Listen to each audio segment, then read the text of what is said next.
The saint and the divine thief. Kind of sounds like the setup for a joke, right? But it's actually this incredible story about what faith really is. It looks at how two things that seem like complete opposites, holy devotion and a little bit of crime, can actually come together in a way you'd never, ever expect. So that brings us to the big question. Why would the Lord of the universe need to steal anything? I mean, seriously, think about it. If you're the Lord of the universe, you own it all, everything. So what's the point of stealing? What could you possibly get out of it? And that question, well, that's what kicks off this whole amazing story.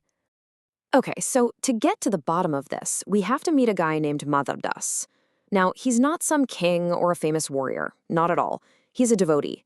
And his connection to the divine, wow, it's so intense, so extreme, that it's actually what's going to give us the answer we're looking for. So our story starts in the holy city of Puri. Madhav Das shows up, but he's not there with the usual joy of a pilgrim. Nope, he is just crushed, completely filled with despair. He's convinced he's wasted the last 21 years of his life. And this feeling of failure is so deep, he makes a pretty terrifying choice. He decides he's going to fast until he dies. For 3 straight days, just sitting on the beach. No food, no water.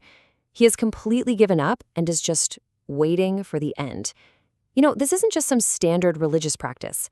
This is devotion being pushed to its absolute limit, to the breaking point. But here's the thing. When you have an act of devotion that's this pure, this intense, it gets noticed. As Madhav Das is out there, starving on the beach, his sacrifice starts sending these ripples out, all the way into the divine realm. And it actually causes a pretty big stir inside the main temple. And who's at the center of this temple? It's Jagannath. And that name, well, it literally means Lord of the Universe. So we're talking about the master of everything, the one whose job it is to keep all of creation going.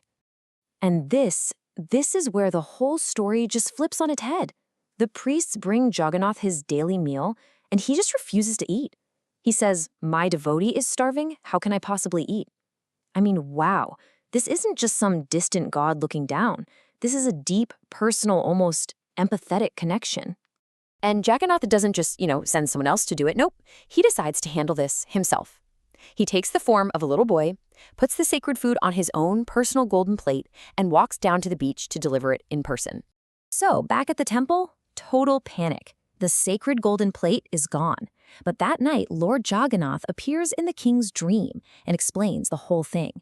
The king, of course, rushes down to the beach, and sure enough, there's Madhav Das with the plate. But instead of punishing him, he honors him. He sees him as a true saint. So, okay, that's kind of the first part of their story, right? Super solemn, a really intense test of faith. But, years go by, their friendship gets deeper. And their relationship, it goes from being all about reverence to something a little more mischievous. So one day, Madhav Das sees Lord Jagannath, and he looks kind of down. He asks him, "Hey, what's wrong?" And the Lord of the Universe confesses that he's bored. Not just bored, he has this crazy urge to go out and steal something, just for fun. As you can imagine, Madhav Das is just shocked. He's like, "But you're the Lord of the Universe." And Jagannath's comeback is just perfect. He says, "My name might be Lord of the Universe, but my nature is still the same." It's just this amazing peek at the playful, kind of mischievous, and really human side of this divine being. And guess who the Lord of the Universe picks to be his partner in crime? Yep, our elderly saint, Madhav Das. And the target for this grand theft? A super delicious-looking jackfruit in the king's private garden. The divine heist is on. Okay, so since Madhav Das has literally zero experience in crime, Jagannath has to lay down some ground rules. The rules of thievery, if you will. Number 1, be fast, but make zero noise. Number 2, keep your eyes and ears open. And number 3, and this is probably the most important one, just leave the rest to me. Sounds simple, right? What could go wrong?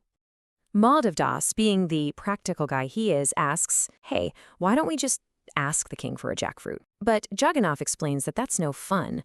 See, a fruit that you're just given tastes okay, but a stolen fruit, that tastes twice as sweet.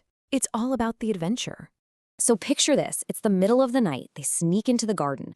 Madhavdas, even though he's an old man, scrambles up this jackfruit tree. But he's so excited he totally forgets rule number one, the silent part. And he just yells down, "Which one should I throw down?" And yeah, total disaster. His voice just cuts through the night. The gardener hears everything and comes running out, stick and all. So much for a stealth mission. So what does our master thief, the Lord of the Universe, do when things get hairy? He's out of there. Poof, gone. Just vanishes in a flash, leaving poor old Madhav Das stuck up in the tree to take the fall. So yeah, poor Madhav Das gets caught. The gardener ties him right to the tree he was trying to rob from and figures he'll deal with him in the morning. The heist, a complete and total failure.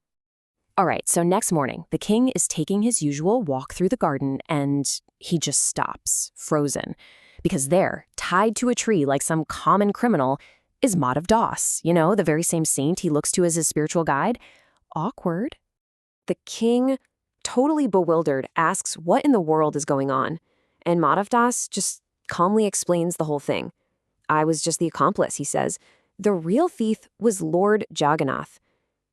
And the king's reaction? He's not rad. He's thrilled. He's so honored that the Lord picked his garden for a bit of fun that he gives the entire garden to the temple right then and there. So later, Madhav Das goes to find Jagannath, who's probably still a little salty about not getting that jackfruit, but Madhav Das has the last laugh. He says, "Well, we might have failed at stealing one fruit, but hey, I got you the entire garden." Think about it. The mission failed, but the failure ended up getting the Lord the whole shebang. A way better deal, if you ask me. And that just leaves us with this one big question, doesn't it? What does it all mean when faith can be both solemn and playful? I mean, this story starts with a man who is literally willing to die for his beliefs. That's as serious as it gets. But it ends with that same man being the accomplice in a divine prank. It kind of makes you think that maybe the deepest kind of faith isn't just about sacrifice. Maybe it's also about friendship, about getting so close to the divine that you can not only offer up your life, but you can also share a good laugh.